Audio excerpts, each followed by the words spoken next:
How's it going, guys? Anthony from Saz 4x4 here, and as you can see, I've been very busy collecting parts for the BARRA Shorty, so that's why there hasn't been a video for a while, because I've been sort of ordering parts and waiting for them to show up. There's still more on the way, but there's enough for us to do something.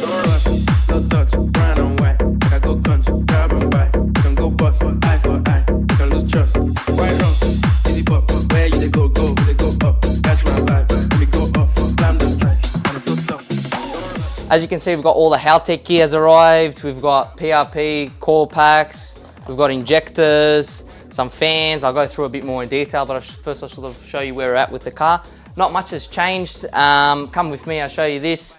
So, as you remember last time with the intercooler piping, we had to cut a notch in here. And now we have to make a new piece, which we made out of cardboard, which we're gonna have to make out of the middle. That's probably gonna be next episode, which that will sit in there. I forget which way it goes actually. I think it goes like that. Something like that anyway. It goes in there. And obviously we're gonna do that and then take all the stuff that we've done out, all the intercooler piping, out turbo, out intake manifold, out radiator, pretty much everything except for the block's gonna come out of here. Get that in. Obviously then put filler, primer, paint, and yeah, respray the whole engine bay. And then the fun part of reassembling everything is gonna happen. So we really should wait before I start putting parts into it, but I can't wait. I wanna see what it's gonna look like with the coil packs and injectors. So we'll do that today and then take it out next time. But we'll put it in today, so if you wanna see that, stick around. But before we do that, I'll go through all the parts so you can see what we've sort of got here. I guess we'll start on this side. We've got some Maradyne fans. I think they're 14-inch ones because the eBay ones that are on there are really crap. So they might not fit. We might try to put those this episode as well because they have a big end backing to them like here. So it's a bit thicker than the other one. So they might not work, but we'll try anyway. So we'll do that. This is a trans cooler. This goes underneath. We're going to mount it where the factory sub tank will go. So big AN10 fittings for that bad boy. Keep the transmission happy on the sand dunes. So we've got that. This is a fuel pressure regulator. Let me open up Go Fast Bits fuel pressure regulator with a dash 8 AN fitting for all that fuel. Let me get it out. It's a pretty fancy package. Here we go. So as you can see, that's going to be the new fuel pressure regulator. So we've got to get that in at some stage as well. And then put that over there. The injectors that you can't get anywhere pretty much anymore, or if you do find them, they're very, very expensive. I think they're Siemens Deka, I think they're called. 2400cc injectors, which are these bad boys here. So we've got those, and then the PRP kit. They've helped us out with this kit, so make sure you go check them out, show them some support. They're basically R35 coil packs from GTR R35, and they have a modification kit to make them fit in a Barra. So we'll probably install those today, so stick around and see that. Yeah, they're a heap better than the factory ones. Oh, I'll get to that later. But this is the fuel rail, as you know, from Plasma Man, so that's gonna go on as well with the injectors. And then the really big stuff is all the Haltech gear, which you see here. Kilos and kilos of wiring. I was gonna try to do it myself, but after seeing this, I don't think that's gonna be possible, so I have to send it to someone. This is the dash as well, so in here there's all the things. I'll open up the boxes, I'll show you. But this is the dash, so basically the factory patrol dash completely gets taken out and this gets replaced with the screen, which you can have all your gauges and everything on there. All right, now for something I'm very, very excited about, all the Haltech stuff. And they have helped us out massively with this as well, so make sure you go show them some support as well. Here we have the CAN keypad. So basically, for you guys that don't know, you can basically program to this to anything you want on the car, if it's increasing boost, decreasing boost, changing tunes, simple as turning on your headlights or push or starting the car, literally whatever you want, you can program it to.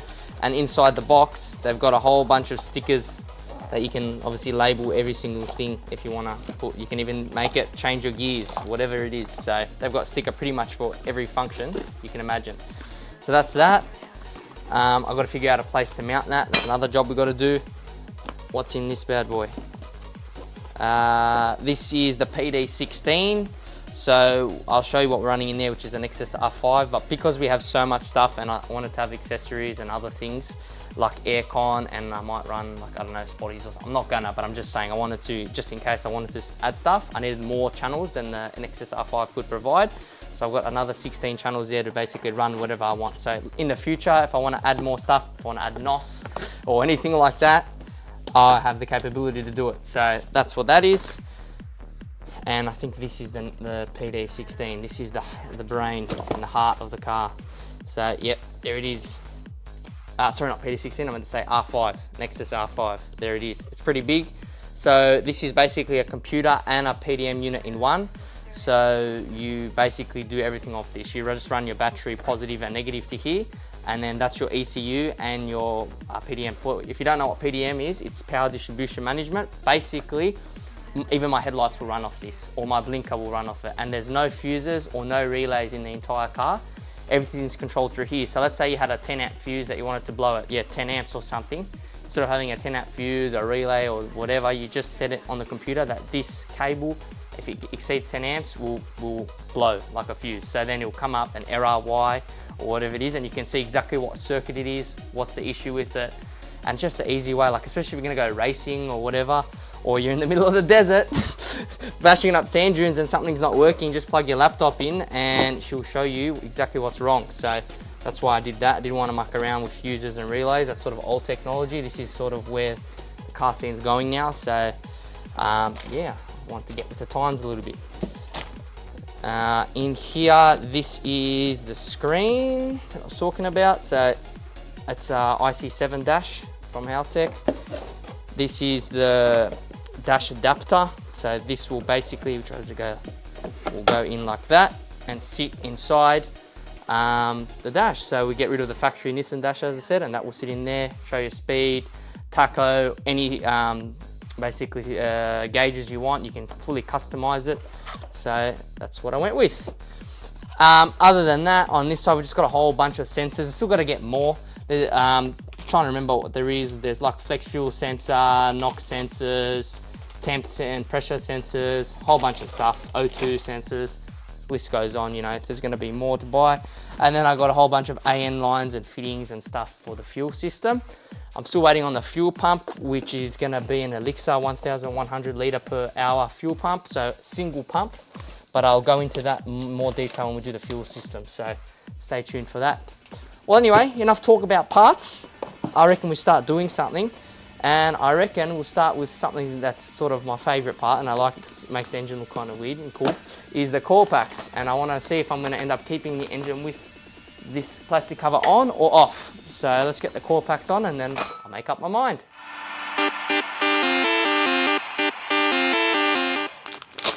Oh, look at that, satisfying.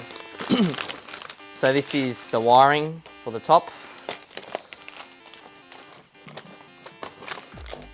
These are the factory R35 coils in these boxes. It's been taken out.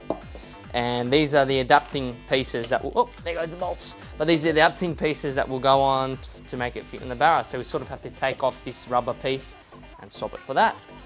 But yeah, you'll see how it's done.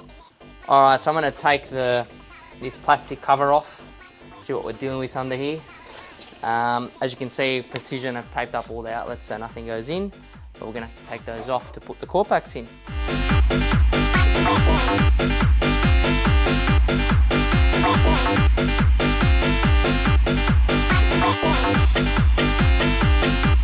So as I explained before, we've got to take this rubber piece off. So you just pull it on, it's only held in with friction. So it's a bit hard though, you get it off. There we go. So that piece is off. You need this piece. I believe, I could be wrong, but I think you need it, otherwise it doesn't seem to reach. And yeah, that's the PRP side. Chuck that in there. And then you get the R35 coil and you push it on. And then you can orientate it. I'm pretty sure in the Barra, these lean that way, so it'll be like that, for example. But yeah, you can fix that later. So yeah, we just got to do that on all of them, and then we can screw the bracket on and push them all in. All right, so we've got all the stalks onto the coil packs, and I realized I forgot to order spark plugs. So if I put it in empty, that's just gonna fall into the engine, and then good luck to you trying to get it out later. But I did find in the shed Barra spark plugs. I think they are in either originally on this engine or one of the other Barra engines that I've worked on in the past. So they're not new, but I just want to put them in just to see how it's gonna sit, and obviously I'm gonna replace them before the first start. But yeah, just so I can get them in. Fortunately, I've got to use the second-hand ones. But let's do it. All right, so we've got to take all these tapes off, and this is where you really don't want to try and drop anything down this hole, because to get it out, you've got to take the head off basically, which is a really painful job, and don't really want to do that. So let's not drop anything in there. Here goes nothing. Hopefully nothing falls in there. There we go, beautiful. I'll tighten them at the end. I just want to get them all in because I'm really paranoid about dropping something in there. I hate doing spark plugs, if you can't tell. It really is very stressful for me. Now I just got to put the bracket on. This is held in with 3 bolts.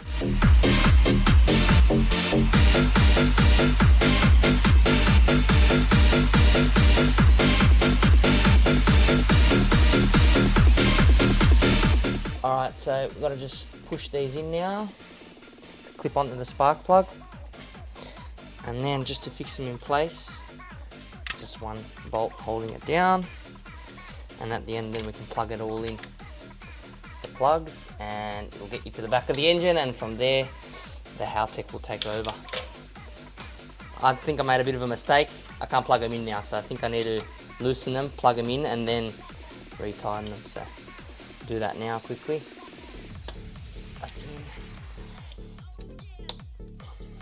Now that all the wiring's plugged in, the clips, I can retighten these. Alright, the coil packs are in, and I don't know if I should put the cover back on. I kind of like the look of it like this. It does look a little bit bare though, so I don't know, I'll probably end up putting it back on, but when I put it on, it doesn't seem to fit. I think it's catching at the back, so we might just need to do some trimming to the plastic back here. I think that's pretty sure that's where it's fouling on there, so if we trim that back, I'm sure it'll be fine.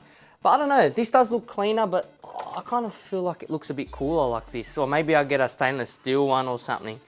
But yeah, I don't know, for now I'll leave it like this, because I still got to take them off again and do a bunch of stuff. Still will be a long way away till it's ready for the cover to go back on. So yeah, I'll just keep looking at it how it is like this for now. So I might as well put the oil cap back on, and there you go. Now the next thing I'm going to do is do the injectors. I'm going to have to pretty much take them off again straight away. There's a bit of tape there from when we were doing that cardboard the other day. But I still need to paint my engine mounts that I made, so I'm still going to need this. And I can't put the fuel rail on with that there, so I'm going to have to take it off and then put it back on again. But anyway, I really want to see what it's going to look like, so I'm just going to do it. And then I'll have to take it out later.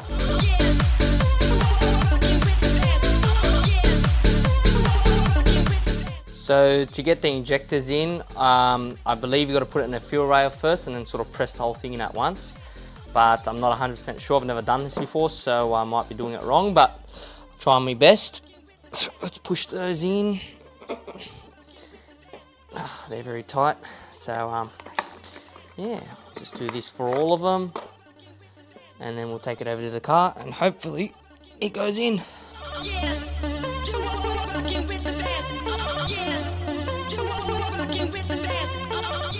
Alright, we've got them all in. We'll try and press it in now. I know how easy this is going to be, but we'll try our best. See, they really don't want to go in, so I don't know if we have to push them in or we just do the screws and the screws pull them in. I'm not sure, but we'll see now. Let's do these up. I think the screws are pulling them in. Anyway, I don't really, for this episode, I don't really need to get it perfect because I'm only putting this on to see how it looks like. It's got to come off again next episode, so I'm pretty happy with it anyway. Get to sort of visualize it a bit. Alright, they're on, and I'm pretty happy the way they look actually. It looks pretty tough, I reckon. I do like it a lot. So I think that'll be it for this episode. I did plan to do the fans as well, but it's getting a bit late and the video's getting a bit long, so I'll do another episode with the fans, with the transcooler and the 2 thermos, because we've got to mount the transcooler underneath, make a custom bracket, custom AN lines and all that, so that can be its own episode. But yeah, I'm pretty happy the way this looks. Yeah, I really do like it. I kind of do like it with no cover better, but yeah, let me know in the comments if I should put the cover back on or leave no cover, or get one of those stainless steel cover things that people get with all different stuff you can get written on it or whatever. So I'm thinking maybe that as well, but I kind of like it like this. And yeah, obviously next episode or whenever we do the engine bay painting, which is probably going to be next, we have to remove all this stuff again. But anyway, at least we know it looks good. So yeah, I guess it's a bit of a success. So anyway, don't forget to leave a like and subscribe if you enjoyed, and I'll catch you guys next time.